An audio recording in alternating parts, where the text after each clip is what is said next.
The land-grant university system was created to advance agricultural and mechanical sciences 150 plus years ago.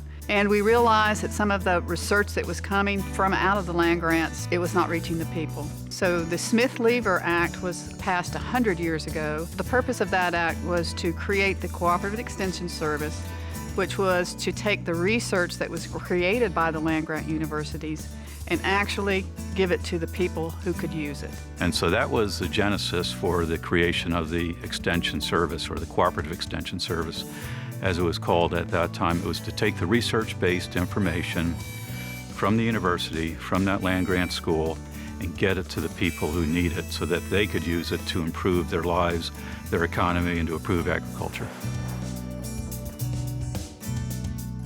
Well, I lived on a farm until I went off to be in the Navy and to go to college. And my father was a very fine and aggressive farmer. And of course, the source of our advice when Daddy wanted to do something better or learn about a new species of peanut or cotton or corn was to go to the Extension Service.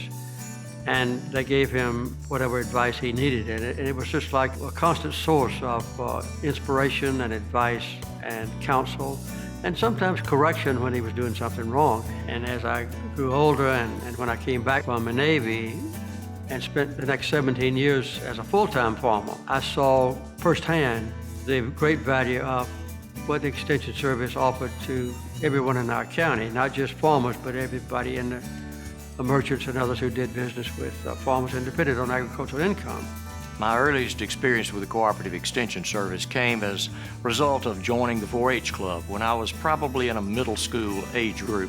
They encouraged us to participate in competitions, and we had to learn our various project areas and make presentations in the local and the district competitions. And also, I began to show livestock as a part of my 4-H project and continued to do that for a number of years. So the Cooperative Extension Service and its supervision of 4-H was an important part of my younger years. I serve Fulton County. It's a large county. We don't have that many farmers, but we have a lot of people. And we have a lot of families that just simply need help. So Extension brings that human touch to our community. We answer the questions directly. We give it to you in a manner that you can understand and you can use, and you can apply it immediately. So Extension is kind of like that friend next door. You may not talk to them every day, but you're really glad that they're there. One of the advantages that we have is that we're always on the cutting edge of the newest information, the newest research that's coming out of the University of Georgia. And we are a direct source that our clients can come to find that information. We're a filter for that information, and we are able to explain it in a way that people can use it for practical everyday application, whether it's on the farm, in their families, or in their communities. An increasingly important element of Georgia's and America's total production of food will have to be designed toward meeting the needs of our own country and other nations more than it has been in the past. So I think the gamut of influence of Extension Service, I don't think has been minimized in recent modern days, but I think the opportunities to expand their influence has been greatly increased now, and I believe in the future. I think the future for cooperative extension across the nation is very strong, and I know in our state it is. The simple problems in agriculture have been solved, and they've been solved for the last 100 years or so. Only complex problems remain. Our researchers on our land-grant universities working in multidisciplinary teams will provide solutions for these complex and complicated problems. But how you transfer that information back to the farmer, back to the agribusiness, back to the family or the youth development specialists through 4-H is going to be very different. That's where cooperative extension has always been good. That's what their strength is, and that's where we see them being so important in the future. We're continuing to see evolution in the production of agricultural products, and I expect that to continue.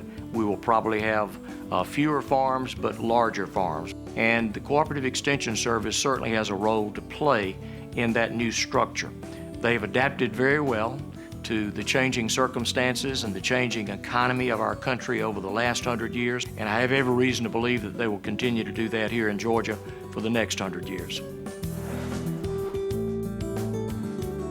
The most rewarding part of my job is being able to help people and provide current research-based information for our clients. They come to us over and over for that information because they see us as the #1 source of information that they can rely upon, whether it's for their farm, their agribusiness, or for their families. Real life changes. Extension brings real life changes, and being that agent in the community, on the ground, being that agent to serve is a pretty miraculous thing. In all the ways that I had an early developmental life in earning a living and learning how to live as a productive citizen, I would say the Extension Service had a major beneficial effect on me.